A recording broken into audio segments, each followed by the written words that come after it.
Hola, hola, te doy la bienvenida al podcast Confía en tu Poder, donde hablaremos de cómo conectar con nuestra esencia, despertar nuestro potencial y avanzar hacia nuestra mejor versión. Confía en tu Poder, el podcast de Ale Pérez. Bienvenidos al podcast Confía en tu Poder.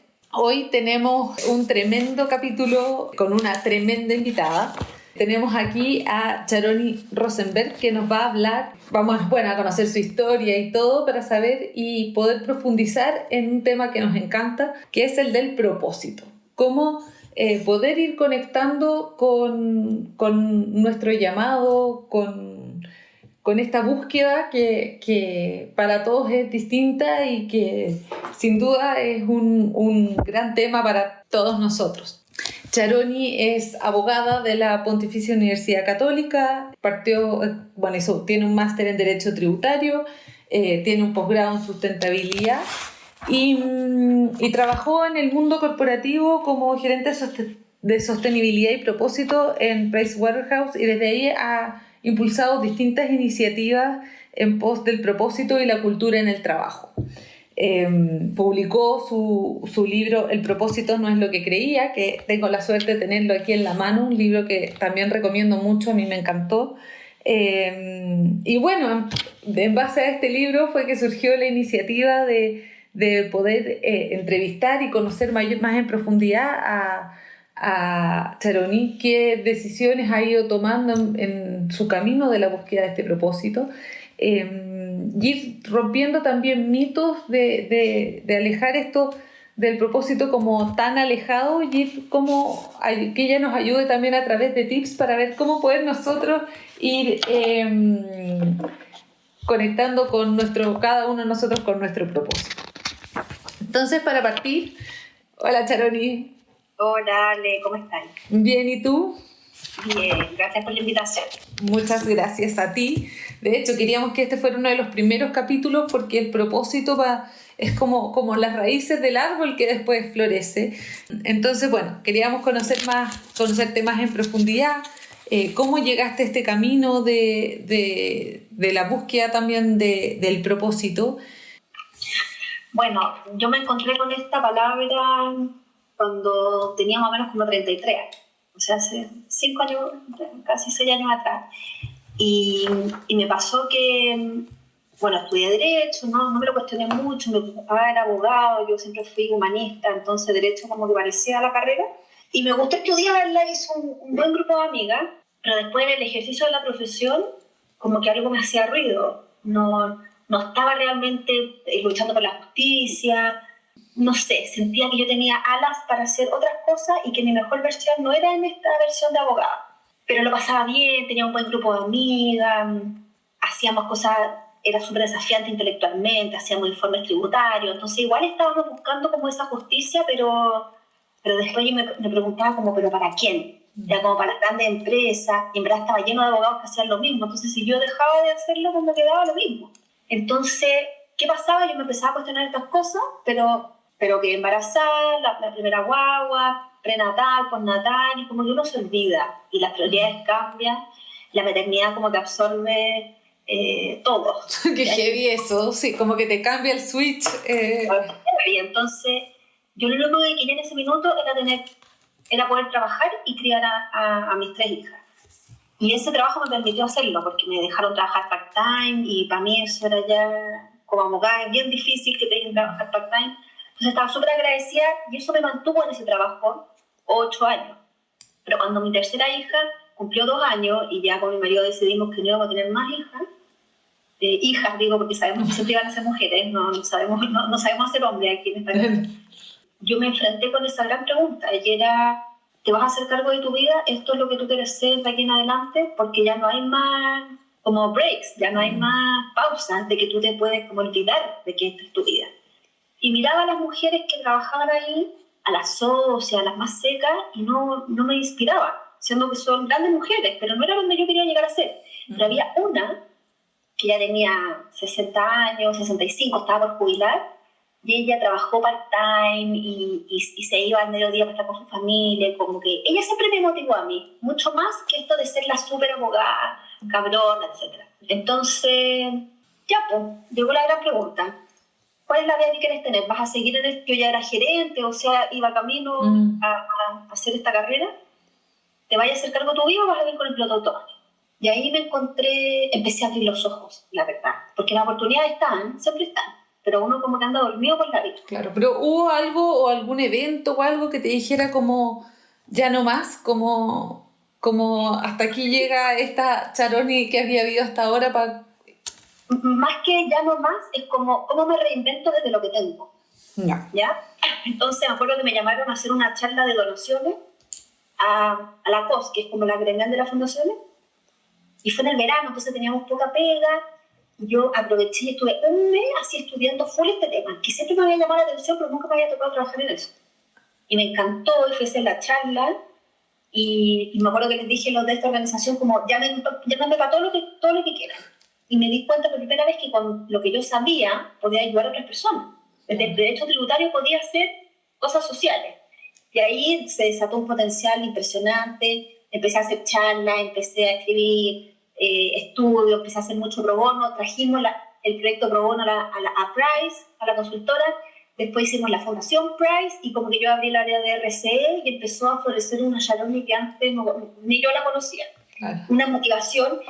Y era loco porque seguía haciendo todo lo legal que hacía antes, más todo esto otro. Y entonces estaba haciendo muchas cosas, pero estaba con mucha más energía, menos cansada. ¿Ya? Qué heavy eso, como que al final la búsqueda de la energía es como un termómetro que te va dando... Te va como diciendo, anda por aquí, anda por allá. Porque yo notaba una versión mía, mi mejor versión, la versión que yo quería hacer. Y bueno, y después me preguntas, como me quedo en esta empresa, me voy. La verdad que lo estaba haciendo chancho porque presentaba proyectos y me veían tan motivada que no se atrevían a decirme que no, era como que digo que no, se suicida, ¿cachai? Y así hicimos proyectos con los migrantes, la fundación fue maravillosa. Y llegó el momento como de decir, ya, ahora tomemos esto en serio, y ahí me puse a estudiar sostenibilidad.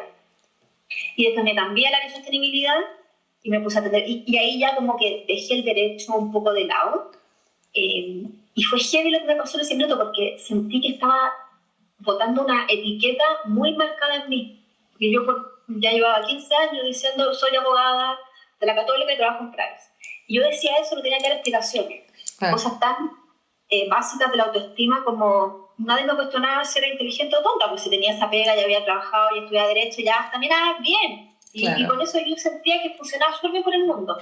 Entonces cuando me salgo de esto, dejé de ser abogada, entre comillas, y me voy a sostenibilidad, que hasta el día de hoy la gente no tiene la más mínima idea de lo que significa, suena bonito, pero nadie sabe lo que es. Me acuerdo como mis papás, como, ¿y tú vas a dejar tu carrera por hacer una cosa que no existe, que nadie entiende lo que es? ¿Qué estás haciendo? Pero yo estaba tan convencida, cada célula de mi cuerpo sabía que era lo que yo tenía que hacer, que chao, solté mi primera etiqueta. Y eso fue muy fuerte. ¿Y tú sentís que el círculo cercano a ti, qué postura tuvo? ¿Te apoyaron? ¿Fue como más a favor o fue algo que tuviste que trabajar más en el principio? Hay que trabajar mucho como la autoconfianza, la autoestima, porque hay mucha más gente que te va a cuestionar, sobre todo tus papás, tus abuelos, la gente mayor, tu jefe, lo que sea. Como que mis pares, mis amigas estaban todas felices porque me veían feliz. A mí me importaba lo que me dijera mi marido porque él es el que me apaña y el que está conmigo en todas, con las buenas y en las malas. Y a él le costó, porque también para él era una zona segura, como sabía que me iba bien, yo tenía un sueldo, que como que aportaba. Para él también era fácil explicar lo que hacía la señora, y ahora como que toda esta transformación también generaba un montón de preguntas en su entorno. Pero yo estaba tan convencida que no había nada que me hiciera mirar atrás. Ni siquiera, yo creo que hasta mi marido por primera vez se dio cuenta de que daba lo mismo un poco lo que él dijera, o mi hija, como que la mamá va para allá, la Charoni va para allá. Y eso me hizo sentir muy orgullosa de mí misma, lo digo ahora como viéndolo en retrospectiva. Porque me sentí valiente. Y creo que es la primera vez que hago algo como valiente. Ahora, igual no era tan valiente porque me cambié en la misma empresa, como que tampoco corrí mucho riesgo, ya no, tampoco te voy a decir que me fui a África a vivir sola y la cagó la buena perra. Pero en ese momento se sintió como Como un paso importante en una dirección distinta a la que veníais como construyendo desde que habíais salido de la universidad o al constructo que teníais. Primera vez que yo hice algo que yo quería, como 100% motivada por mí, y esa deconstrucción de que tú eres mujer, que viniste a tal colegio, que estudiaste tal carrera, en tal universidad, que trabajas en otra empresa y eres mamá. Todas esas etiquetas no nos damos cuenta, pero generan un personaje del cual es difícil salirse. ¿Ya? 100%, de acuerdo. Hasta el día de hoy me preguntan, ¿y tú qué hacías? A mí me da lata esa pregunta. Ay, a mí me pasa lo mismo, es como, ay, pero como por dónde. Es como, hoy día estoy organizando un evento de propósito, no estoy escribiendo otro libro y mañana no tengo idea. Y la verdad que no quiero planificar de aquí a 3 meses porque la vida es demasiado incierta y quiero que mi intuición me vaya moviendo en el siguiente paso. No lo quiero pensar, no lo quiero hacer mental. Y eso genera incertidumbre, al resto le genera incertidumbre, suena como hippie, pero yo ya estoy aprendiendo, todavía no lo manejo 100%, y no sé si alguna vez logré hacerlo, pero viví un cambio de paradigma, de fijarme objetivos y querer alcanzarlos, que es lo típico que uno hace, como me voy a cambiar a esa pega, voy a estudiar esta carrera, no sé qué, es como, a ver, ¿qué me dice mi alma? ¿Qué me dice mi intuición? ¿Para dónde tengo que ir? Y al final, igual es duro, porque es como que uno tiene un jefe al que no le puedes decir que no, ¿cachai? Claro. La intuición dice que tengo que conocer a tal persona y visibilizar todo lo que hace, entonces haz un evento y tiene que ser tal persona y tal lugar, y como que yo no me siento mucho más como un instrumento. Pareciera ser que hoy día tengo el control de mi vida porque soy independiente y trabajo todo de propósito, que es lo que me gusta, pero yo hoy día más que nunca me siento como un instrumento. Como un canal.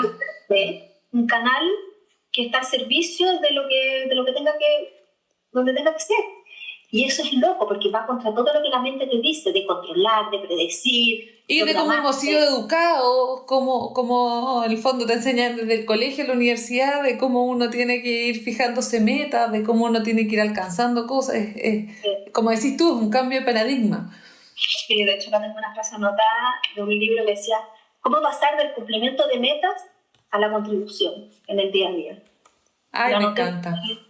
Porque sí, como que proyectar tanto el futuro y ver si uno lo logra o no, hoy día no me motiva tanto.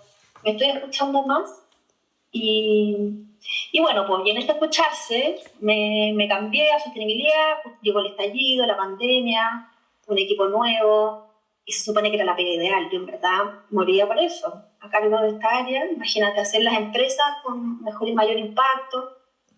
Y después de que lancé mi libro, como que me vino una crisis heavy el año pasado de vacío, y me di cuenta que lo que me había sostenido en la pandemia había sido mi libro, escribir el libro. Nunca pensé en escribir un libro, fue una cuestión muy de vaciar todo esto que yo había estudiado en los últimos años. Y ahí el libro como que me hablaba así, como que se movía y me decía, ya, pues ya no todo. Esta es la señal, es la señal. Sigue tu intuición, sea auténtica, conéctate con tu conciencia, elévate, no sé qué. Y yo sentía que eso no lo iba a poder hacer en una empresa, en el mundo corporativo, que tenía que salir para poder ser realmente creativa y fluir. Y lo hice y lloré 2 meses y estuve con mucha pena porque en verdad es una empresa que yo hasta el día de hoy tengo vínculos, los quiero, tengo los mejores recuerdos, pero me pasa que, y a ti le tiene que pasar un poco lo mismo, como que llevo un minuto en este como autoconocimiento y trabajo con la conciencia, de que el mundo corporativo hoy día no está preparado para darte las alas que tú necesitas. Yo hoy día necesito ir a mi ritmo, poder elegir a los clientes y los proyectos. Hay cosas que las hago gratis y otras que las cobro, pero como que me muevo por una lógica que es distinta a la lógica corporativa, que es mucho más amplia, y quiero colaborar y quiero trabajar con otra gente, aunque no sean de mi empresa. Y como la flexibilidad de uno poder elegir y tener grado de libertad. A mí lo que también, o sea, te juro que me resuena mucho todo lo que me estáis contando, como yo viví, o sea, el tener grado de libertad y un día poder hacer algo, pero poder hacer otra cosa, no tener que andar pidiendo permiso, tal vez. Claro, pero es una libertad no solamente como del tiempo, que obviamente que eso es súper rico tenerlo, pero una libertad de que no tiene límites. El día de mañana quiero hacer una obra de teatro, porque una abogada va a hacer una obra de teatro, o sea, me dedico a hacer charlas solamente, o quiero tener esta socia, o tanto así como de repente decir, ¿sabes qué más? Ya no es mal propósito, ahora es relación de pareja, no lo sé. Y esa libertad es lo que yo estoy tratando como de manejar, porque es abrumadora en ciertos momentos. Es solitario porque uno se anda escuchando lo mismo todo el rato, entonces es difícil. Me ha gustado de repente pensar en armar equipos, porque cuando tú tenías equipo, cuando tú pensabas contratar gente en mi consultora, pero eso ya es una mochila y tenés que pagar sueldo, y si de mañana pido 3 meses no hacer nada y no trabajar, ¿qué hago con la gente que tengo que contratar? Como que es un camino solo. Yo no sé si voy a estar aquí mucho tiempo, porque no me gusta estar sola. Como que ahí estoy tratando de buscar ese balance. Claro, qué heavy, sí. Porque eso tiene, cuando uno parte emprendiendo también, o emprendiendo el proyecto que sea, como que uno parte sola también. Es como un camino personal y sobre todo cuando estás ya acostumbrada. A mí, de las cosas que yo echaba más de menos cuando renuncié al mundo corporativo, eran las personas. Era como, oye, el trabajar un proyecto y que ya se te de reunión a y te tomas ahí un café después, no sé, entre medio de... comentaba ya algo, le pedí la opinión a algo, como cuando ya emprendí, es como, claro, lo conversáis con amigos, familia, pero igual... Pero nadie está 100% involucrado. Claro, pues son como opiniones más de afuera, como... Ahora, igual me pasa que el mundo corporativo con la pandemia y el teletrabajo también está con ese problema de la soledad, de estar trabajando desde la casa. Y de hecho, en mis asesorías, yo como que motivo a las empresas a tratar de volver lo más posible a un modelo presencial, semipresencial.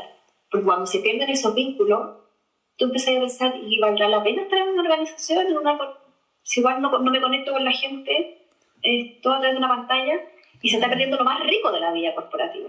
Sí, pues yo eso de verdad lo he hecho, o sea, es como... Uno que está sola lo he hecho, yo también es lo que más he hecho menos. Pero si volviera a la empresa en la que estaba, ya no está yendo nadie. Claro. Entonces tampoco lo tendría.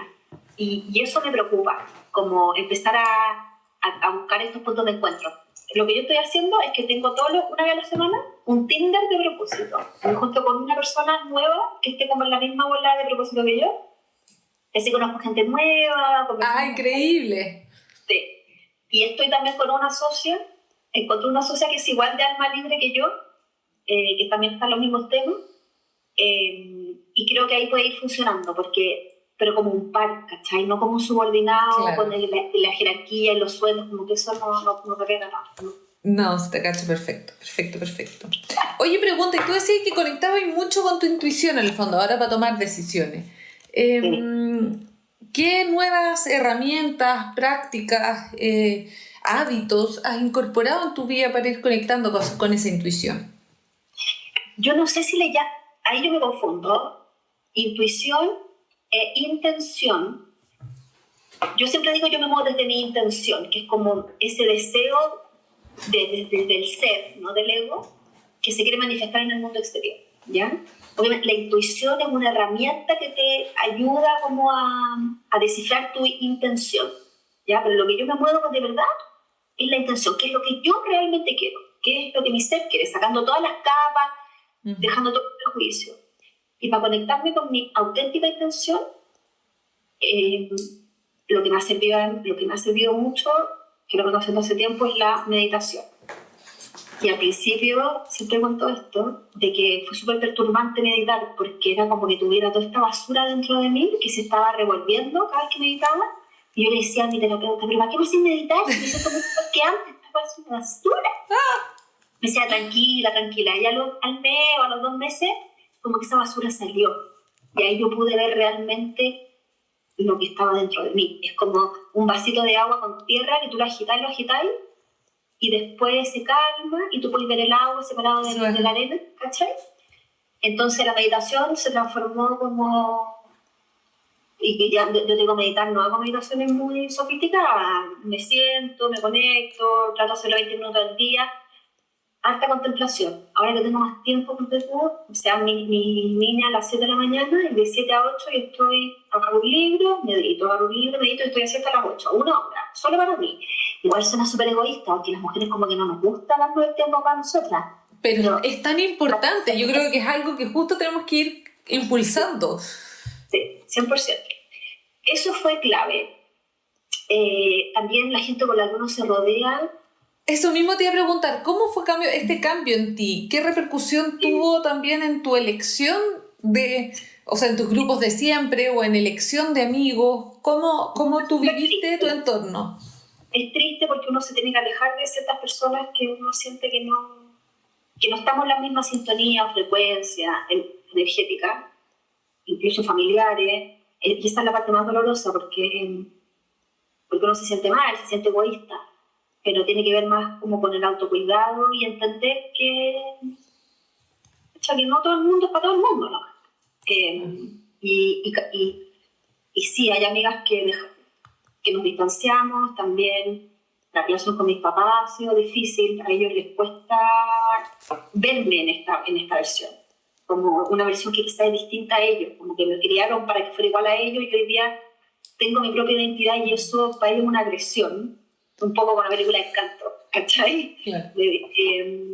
Yo los amo, los adoro y entiendo que para ellos es fuerte, pero si no logro distanciarme un poco, no puedo trabajar en mí, no puedo ser yo, porque ellos todo el tiempo me recuerdan cómo ellos quieren el que deber sea. ser, claro. Y yo creo que hasta el día de hoy no tienen ni idea de lo que hago y eso les genera mucha incertidumbre, inseguridad, pero son etapas. Yo creo con mi hija también me va a pasar que para desarrollar tu propia identidad uno tiene que alejarse un poco de esos vínculos que tanta carga energética traen. Esa es la parte más dura, pero también creo que cuando les empieza a pasar esto, se los cuento por eso también, para que no se sientan mal. Creo que es un proceso necesario para seguir evolucionando en tu nivel de conciencia. Bueno, la naturaleza, yo tengo un jardincito acá en un departamento y por ejemplo me sirvió mucho replantarlo yo sola. O sea, cambié un hábito de consumo por otro. Antes me encantaba comprarme ropa y me estaba mal un día, típica buena que se va a meter al mall y comprar algo. Y empecé como, en vez de hacer eso, es como, bueno, comprar una planta. Y me enamoré del mundo natural, y me sabía todos los nombres, ahora se me han ido olvidando. Y yo me compraba una planta, la plantaba, la cambiaba, y me quedó increíble el jardín, lo amo, lo quiero. Qué jardín más lindo, claro. Pero dejé ese hábito, como que hoy día que me metan a un mall es como una tortura. Claro. Y lo encuentro bacán, porque sé que eso es una adicción. Todos tenemos un grado de adicción al consumo, al mundo material, y en verdad nos hace superar todas, ¿no? Entonces la tierra, trabajar las manos, hay gente que lo hace con arte, que pinta. Sí, a mí me pasó con pintar. De hecho, como que antes yo también, esto un mal día, y iba a Zara y me compraba como ya. Y hay que reconocerlas porque Sí. En cambio ahora me ha dado con pintar muebles, no sé, pintar como me cambié de casa, como pintar las paredes. Y la verdad es que lo disfruto, como que salió una beta que no conocía en mí. A mí me pasó con los libros, me volví adicta a la lectura y a lo mejor me puede pasar que nadie me moleste en las vacaciones o el fin de semana y puedo leer un rato. Pero es súper importante saber que uno no incorpora, no integra el conocimiento, no integra nada de lo que estamos hablando si no lo vive con el cuerpo. Claro. Hay gente que hace con el deporte, la pintura, el deporte, la meditación. Todas esas son herramientas para ir incorporando todo esto que uno va procesando a nivel del alma o energético. Y como conversábamos antes, al final es clave el podernos dar un tiempo, porque al final mujeres entre familia, las responsabilidades con familiares de distintos ámbitos, muchas veces nos dejamos a nosotros como para último lugar. Entonces el darnos, aunque sea pequeños momentos, y definir que son importantes y pedir ayuda. O sea, yo también creo que eso es, que uno no es menos superwoman o lo que sea, de decir, oye, en verdad necesito tiempo para pensar, para ordenarme, para ver dónde quiero ir, qué siento. Y ahí, bueno, te tengo otra pregunta, Sharon. Uh-huh. ¿Tú crees que uno nace con un propósito o uno tiene un propósito que va mutando en el tiempo? Chachán, la gran pregunta. Con esa pregunta partió mi investigación, así que me encanta que me la hagas. Yo seguía mucho a Simon Sinek, todavía lo encuentro un bacán. Es seco, sí. Y él decía que todos tenemos un propósito en la vida. ¿Ya? Y eso me volvía loca, porque yo tenía un proyecto, los migrantes, es salvar a los migrantes, después no, salvar a la gente de la pobreza, y iba cambiando, pues, entonces Claro. no me hacía sentido lo que él me decía, pero como lo decía él, tenía que ser verdad, y al final como que logré conciliar lo que él decía yo me rijo mucho con la filosofía griega para el tema del propósito, y Aristóteles dice, todos los seres humanos tenemos el mismo propósito, y es ser felices. De hecho, la tenía anotada aquí, Aristóteles, el propósito de ser feliz, que la leí en tu libro y de hecho como que la dejé aquí guardada. Y es súper obvio lo que yo estoy diciendo. De hecho, todo lo que le he dicho hasta ahora es súper obvio, solo que no le prestamos la atención necesaria. Saber que mi norte es ser feliz hace que las decisiones que yo tomo en el día a día sean distintas. Porque ser una mamá abnegada, todo el día dedicada a lo otro, ¿me hace feliz? No. Entonces tengo que buscar otra forma de yo ser feliz y eso le hace mucho mejor a mis hijos, por ejemplo.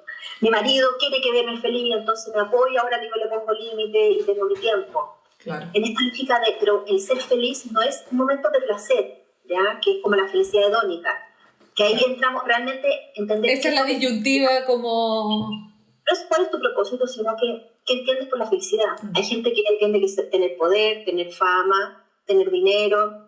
Para mí la felicidad más bien la llamo plenitud, que tiene que ver con un balance entre el mundo material y el mundo espiritual. Es como si tuviéramos que llenar un vasito. En el mundo material, pucha, tener una pega que nos guste, también con tener una casa que nos pague lo que necesitamos para vivir, no tener contaminación, áreas verdes, o sea, hay un montón de cosas en el mundo material que necesitamos para esta plenitud, y ahí cada uno es distinto, etc. Pero en el mundo espiritual, o sea, tener amigos, amistad, amor, en verdad, soy mamá porque quiero, hay muchas mamás que se están cuestionando y es legítimo y eso no les llena por dentro, ¿ya? Me encanta que las jóvenes se lo están cuestionando, ¿ya? Estoy trascendiendo, contribuyendo a la sociedad, ¿ya? Todos esos intangibles que no se ven son los que alimentan nuestra alma. Y la plenitud tiene que ver con este balance entre los dos mundos, que es súper difícil, ¿ya? Pero yo hoy día, como lo veo así, de repente digo, ¿sabes qué? Estoy bien en el mundo material, mal en el mundo espiritual, como que empiezo a separar las cosas, porque si no, de repente decimos, está todo mal. Claro. Y ahí también uso harto la pirámide de Maslow, que habla de distintos niveles. Entonces está bien lo fisiológico, el de la seguridad, el de la pertenencia, que es el más importante, que es el daño, que si no sentimos que pertenecemos, que somos parte de algo, es muy difícil seguir subiendo en la pirámide, claro. Que después viene la autorrealización, que es sacar todo mi potencial y la trascendencia. ¿Cómo pongo estos talentos al servicio de los demás? Y yo ahora estoy hablando de un nivel mayor, que con el permiso Maslow es el nivel de conciencia. Estamos llegando a un nivel en que lo que queremos es elevar nuestro nivel de conciencia. Y cuando yo estoy en esos niveles, en todos, me siento plena. Y es un trabajo de todos los días. Porque tú me pasó ahora que en la pandemia dejé de hacer deporte. Sí, y tú eres deportista, yo no lo comenté al principio, pero tú fuiste seleccionada nacional de tenis cuando chica, o sea, el deporte ha tenido un rol súper clave en tu vida. Exacto, y como siempre hice deporte, nunca caché lo que generaba en mí, en mi estado de ánimo.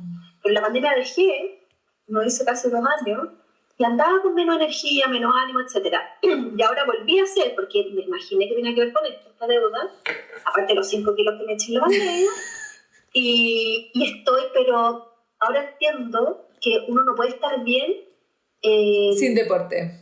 No está bien en el plano físico también, con el cuerpo. Movimiento. Muy en el lado espiritual, muy en las emociones, y abandoné mi cuerpo, y el cuerpo también necesita alimento, de otra forma. Entonces, pero te voy a contestar tu pregunta. Todos tenemos el mismo propósito, ¿ya? Que tiene que ver con lo que uno viene a entregar al mundo, y eso es lo que te lleva a ser feliz, pero también tenemos una misión, que es lo que venimos a aprender a tener, ¿ya? Y ahí es donde están las dificultades, los dolores, lo que tenemos que aprender. Y es muy difícil avanzar en tu propósito, en dar y ser feliz, si no avanzamos en nuestra misión. Es como si fuera, la misión nos va como aplanando el terreno para ir viviendo nuestro propósito. Y ahí es donde se conjugan como las dos versiones de la vida desde lo más placentero y la vida desde lo más doloroso. Ahí están esos dos como polos o dualidad con la que hay que lidiar. Claro, pero eso también, la manera que tú estás planteándolo, también ayuda, porque yo me acuerdo que cuando yo partí en mi como búsqueda, o sea, sentía mucha ansiedad y como presión por encontrar como cuál es mi propósito, como no he encontrado mi propósito, como esa frase, como tal como en las empresas existe, ahí está la misión y está pegada. Yo decía, no, yo voy a encontrar mi propósito y lo voy a pegar para que no se me olvide ningún día. Y eso me generó mucha ansiedad y hasta te diría angustia, como, porque hay personas que tienen propósito y yo no encuentro, me cuesta encontrar el mío, tendrá que ver con cierta faceta mía o con otra faceta mía. ¿Tú cómo manejaste ese proceso? No, yo me obsesioné por leí 100 libros en un año para tratar de entender qué era el propósito, porque todo el mundo hablaba de propósito, pero yo decía, ya, pero explíquenmelo, y nadie me lo explicaba. Entonces yo, ya, ¿qué es esta cuestión? Y al final para mí es una filosofía de vida, en la que tú te paras en el mundo de una manera distinta. No es en de los logros, de la meta, del éxito material, sino que desde lo que yo te decía antes, pues desde esta armonía del mundo material con el mundo espiritual. Pero lo que sí a la gente les hacía un poco la ansiedad, y creo que hay que hacerlo, es que es imposible saber cómo voy a contribuir al mundo si no sé quién soy. Para mí el propósito es la combinación de dos cosas: quién soy y cuál es mi lugar en el mundo. Cuando estoy en esos dos, funciona bien. Y para saber quién soy, hay herramientas de autoconocimiento que son súper útiles, y ahí uno entra a ver cuáles son tus fortalezas, tu estilo de comunicación, de liderazgo, y está el enneagrama, el Myers-Briggs, hay test, cuestiones, el via character de la fortaleza. Y creo que todos esos test son buenos como para ir conociendo realmente la esencia de tu ser. A mí eso también me sirvieron mucho. O sea, yo cuando estaba en mi proceso en este mundo corporativo, hice un curso de coaching en la Adolfo Ibáñez, me acuerdo, y ahí me hicieron el vía, y como que a mí también me ayudó a darme cuenta que hay habilidades que a veces uno tiene y son las que da más por obvio, porque como te salen naturales, no las valoráis tanto, al revés de lo que a uno le cuesta, como que lo ves súper visible en otros también, y esto porque tú sabes que te cuesta. O siempre creemos que las habilidades son como ser con matemáticas, no sé qué, y en verdad tiene que ver con conectar a las personas, con la inteligencia emocional, con saber comunicar. Entonces, lo que la gente dice cuando está buscando su propósito, así en lo más tangible, lo que está buscando son esos tintes de su personalidad, de su carácter. Yo le llamo la fortaleza, ¿sí? Más que los talentos, porque el talento es como algo con lo que uno nace, pero... Claro, la fortaleza es más trabajar, o sea, es lo que también tú le dedicas energía y tiempo a desarrollar. Y yo recomiendo, así como lo que te dije antes de la meditación y todas esas cosas, hacer estos test, conocerse, porque uno empieza como... Hay patrones y marcados de cada uno, y yo ponte tú, sé que necesito trabajar con más gente hoy día, entonces ya no pierdo. Yo ahora estoy haciendo esfuerzos para poder trabajar con más gente porque ya conozco quién soy y eso me hace feliz. Claro. ¿Sí? Y después de que yo tengo esto más o menos resuelto, desde el quién soy, puedo empezar a preocuparme de cómo impacto el mundo. Porque a mí me pasa que me llaman jóvenes que quieren emprender y que cómo pueden impactar al mundo, etcétera, pero no tienen ni idea de quiénes son. Entonces no saben qué puedes plasmar en un negocio si todavía no sabes quién es tu dinero. Hay un orden ahí. Entonces hay mucha ansiedad por querer cambiar el mundo, pero también hay que trabajarlos a ellos mismos, saber cosas, tener herramientas para después poder realmente impactar más. Llegaba la abogada atrás, ya es que yo quiero trabajar con fundaciones y hacer la nueva ley de donaciones y todo, ya, pero es que primero tenés que saber las leyes, tener clientes, trabajar en ti para que después puedas impactar mucho más. Y ahí como que se genera un poco de ansiedad. Y dado que ya nos queda como cada vez menos tiempo, yo tenía tantas preguntas preparadas para irte haciendo, ¿qué tips tú darías a alguien que está en la búsqueda de su propósito? ¿Qué consejos o cómo tú te fuiste dando cuenta que estaba ahí en este proceso de transformación, o qué cosas, además de estas herramientas de autoconocimiento, qué le recomendarías tú a alguien que dijera, ¿sabes qué? Estoy en este vacío existencial que por lo menos, no sé, que yo tuve en su momento y que debo decirlo que de repente también me vienen, no es como que, oye, hubo un momento de vacío existencial y después, oye, vivimos felices para siempre. Yo también creo que en el camino del propósito uno también va evolucionando Y hay otras cosas que de repente uno tiene que ir haciendo como distintos ajustes. Tú, según tu experiencia y tus conocimientos, ¿qué señales? ¿Por qué conocí ese vacío?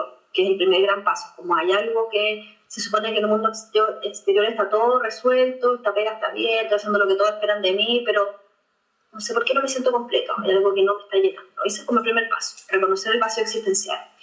Después viene la búsqueda, que yo en el libro hablo de distintas búsquedas. Está la búsqueda activa, entonces uno empieza a vivir experiencias, como esto que me pasó a mí de la charla de donaciones, y ahí me di cuenta que ahí podría ir a la fundación. Te expandes tus opciones y empiezas a ver qué te gusta, qué no, qué te mueve. También está la búsqueda reactiva, que te pasa algo muy triste en tu vida, pierdes a alguien, te echan de tu pega, etc. Eso te remueve y acelera tu búsqueda. O puede ser un híbrido, ambos. Entonces, vivir experiencias nuevas, exponerse al mundo, sin duda te permite autoconocerte. Entonces, la gente que está en un trabajo y no se puede cambiar todavía, que estudien algo, por ejemplo, que se pongan a estudiar algo, o que partan con un emprendimiento chiquitito, o que ayuden a alguien que está haciendo, o que se metan de voluntario en una fundación. Eso les va a ir despertando oportunidades y les va a permitir conocerse. También el ejercicio que sirve mucho es mirar quién realmente te inspira. Ya, casi que te da envidia. Ese yo encuentro que es el mejor ejercicio para mí, o sea, es como un termómetro. Exacto, algo te dice qué es lo que ves en esa persona que tú quieres tener. También te da luces. Como yo le decía a estas socias, las que eran súper exitosas nunca me llamó la atención, pero la que trabajó part-time, fue mamá, hizo toda su vida. Sí, yo quería ser como ella todo el tiempo. Hasta que fueron 8 años siguiendo su ejemplo, hasta que llegó un minuto en que tuve otro referente. ¿Ya? Entonces, cuando me dicen, ahora con mi consultora, ¿qué voy a hacer? Pucha, me encantaría hacer como Simon Sinek, tener talleres y programas online y que la gente pueda aprender su propósito, pero porque lo veo a él y me encanta, claro, puedo sacar eso de mí. O la Brené Brown, que comunica increíble y está simpática y hace reír, entonces tengo que trabajar quizás en mis habilidades comunicacionales porque eso es lo que me gusta tanto de ella. De repente me dicen, ¿querés ser como el tirón y que tiene la mega consultora, los mejores clientes? Otros no me llama la atención.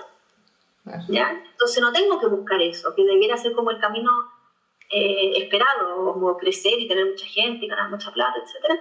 La verdad que no es eso. Ese ejercicio yo lo encuentro muy bueno, muy muy bueno, como ir mirando el que te inspira y por qué no decirlo, a quién envidiáis también, como oye, que envidia. Es una envidia rica, porque uno le decía mal. Exacto. O como que al final, como hay un libro muy bueno que habla de eso, de la envidia creativa. Como que está muy estigmatizada la envidia, bueno, al igual como está estigmatizada la ambición. Y al final, tanto la ambición como la envidia, que fueron muy estigmatizados también por la religión y todo, tienen su lado bueno también, porque la ambición en su faceta positiva te hace crecer, te hace desarrollarte, te hace soñar. Y la envidia en su faceta positiva te hace inspirarte, ver referentes y también eso, el poder también irte descubriendo a través de otras personas. Así es, tal cual. Oye, y quiero en el fondo terminar esta conversación con una frase que leí en tu libro y me encantó, que era una pregunta que decía: ¿lograré ser el héroe de mi propia vida o será otro quien ocupará este lugar? Oye, la vi y a mí de verdad me encantó tu libro. A todos a quienes nos están escuchando lo recomiendo así, y más encima es fácil de leer, y ciertas cosas también como filosóficas están como súper bien explicadas y como súper fáciles de entender, que también eso es algo cuando... Querido editor. Pero eso también es todo un mérito. ¿Qué mensaje final te gustaría dejarle a quienes nos están escuchando a modo ya de despedirnos? Yo refrasearía la cita de David Copperfield que tú dijiste ahora, de que el propósito se trata de hacerte cargo de tu vida o hacerte responsable de tu vida. A nadie más que a ti le importa que tú seas feliz y logres lo que tú quieres. Ni siquiera tu pareja, ni tus papás. Todos tienen intereses. Ya no digo en mala onda, pero ahí somos en relación al otro. pero tú eres el responsable de tu vida. Hoy día vivimos en una época en que tenemos la libertad para poder elegir y no la estamos usando. Nos estamos siendo presos del piloto automático porque queremos. Para mí, vivir con propósito tiene que ver con levantarme todos los días y elegir la vida que tengo. Si yo en la noche me acuesto diciendo, yo elegí este día y esta vida, yo me acuesto feliz. Para mí eso es vivir con propósito. Increíble, increíble, increíble. Y ojalá también cada vez haya más personas viviendo con propósito, porque al final, como decís tú, de repente uno no se da ni cuenta y está en el piloto automático y hay que escuchar el cuerpo, de qué señales te está diciendo a través del ánimo, cómo uno se está sintiendo, los niveles de energía. Yo también creo que esos son como buenos termómetros para uno ir haciendo pequeños cambios y de la mano de las recomendaciones que tú estás ahí haciendo, ir tomando acción. Así que, oye, me encantó, se me hizo demasiado corto, pero eso significa que estuvo buena la conversa. Muchas gracias, Charoni, por estar aquí presente y contarnos de tu experiencia con tanta sinceridad y con tanta honestidad, de cómo ha sido tu camino también hacia el propósito y bueno, esperamos que este capítulo le sirva a muchas personas, así que cualquier... ¿Me paso la invitación? Sí, en mi página web, que es sharonirosenberg.com, tengo un test que les va a servir para medir el nivel de propósito en su vida. Es una buena forma de partir. Sí, increíble. Sí, para que anoten. Porfa, si podéis repetir la web para que todos ahí... Es Sharoni Rosenberg, Sharoni Rosenberg, y el test, ahí dice, test de propósito que se llama telos, que significa propósito en griego, y ahí pueden medir su nivel de propósito. Es una buena forma de partir y después van viendo cómo evoluciona según los elementos del telos, que bueno, en el libro los pueden conocer a profundidad. Súper, muchas gracias, Charoni, y bueno, muchas gracias a todos por escucharnos y que estén muy bien. Un beso, que estén bien. Chao, gracias. Gracias por ser parte de Confía en tu Poder. Espero me acompañes en el próximo capítulo y recuerda que si te gustó este podcast puedes activar las notificaciones para que no te lo pierdas.